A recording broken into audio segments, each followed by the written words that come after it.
To part 4. Sorry again for the abrupt ending, but we're back. So we realize we need to be really careful about our next moves. And so by this point is when the police are actually showing up. So like we suspected, it's just one cop car who shows up at the scene. And they're very confused as to why there's a car at the scene of the accident where I told them to show up, and there's nobody in the car. And they know it was a hit and run, so they're obviously looking around for us. And so we realize we have a problem on our hands. If those guys who are pretty busy loading money into the car right now and trying to take off with it, we assume at this point, if they see that there's two cops pulling up, they're going to start shooting bullets at them. And with 15 of them, like I said, they're going to take them down easily.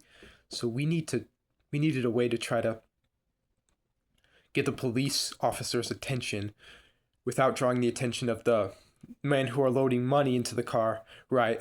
So we are luckily, like, at this point, we're like halfway between the car and the house where they're loading the money into the trucks at this point, because that's where we had knocked out the gunman who had come to try to kill us. So at that point, we start heading over to the police car, trying to be as sneaky as we can, and we put our hands up and we explain the situation to those police officers. And luckily, nobody saw their flashing lights pull up, because that was a pretty obvious sign. If they had just looked over a few houses down to the scene of the accident, they would have realized that the police car had pulled up. But luckily, nobody really looked.